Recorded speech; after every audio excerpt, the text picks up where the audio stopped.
Ensuite, deuxième partie de l'épreuve, c'est l'œuvre choisie. Alors, j'ai pris une œuvre au hasard qui, sincèrement, si je devais aller passer l'oral là, moi maintenant, je pense que je prendrais ça. Moi, je défendrais cette œuvre envers et contre tout. Donc, imaginons, je prends deuxième partie de l'épreuve, on me dit, mademoiselle, qu'est-ce que vous avez choisi? Alors, je dis, voilà, moi, je vais vous présenter On ne badine pas avec l'amour, l'œuvre très célèbre d'Alfred de Musset. Donc, comment je prépare ça en amont chez moi, 3 mois avant le bac, un mois avant le bac, je prépare. Déjà, je me fais une fiche de lecture.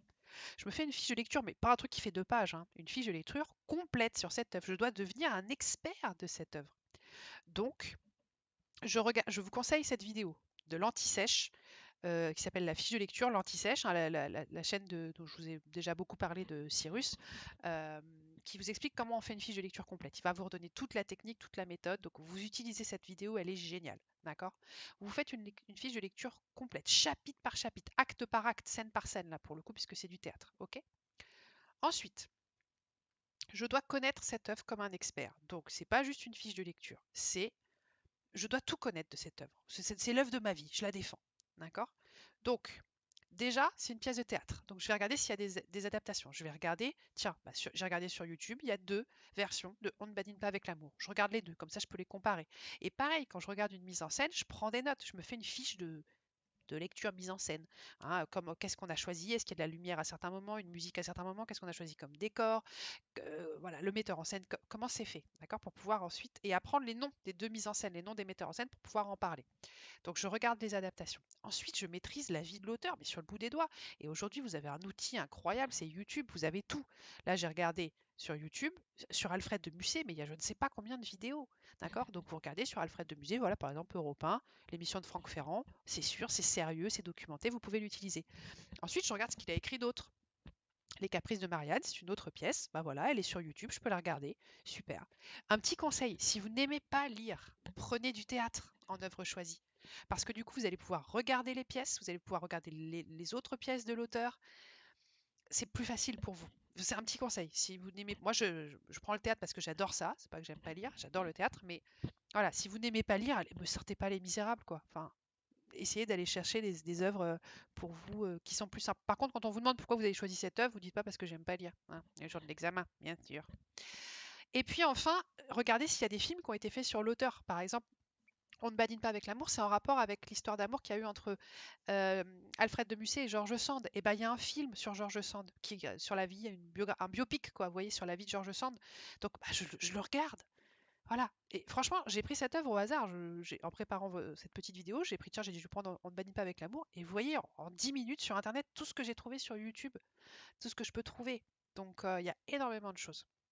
Et puis après, le contexte, n'oubliez pas que vous devez connaître l'œuvre, mais aussi le contexte. Et bah pareil, je suis allée sur YouTube, j'ai tapé 19e siècle, voilà, je tombe sur une super émission qui est super bien faite, La vie des Français au 19e siècle, histoire au quotidien, et franchement, là, elle existe pour tout. C'est-à-dire qu'elle existe pour le 17e siècle, parce que moi je l'utilise en cours d'histoire avec mes élèves au CFA, elle existe pour le 18e siècle, elle existe pour le 19e siècle, cette vidéo, je pense que vous pouvez les trouver sur YouTube, donc pensez à ça aussi, à votre contexte, d'accord?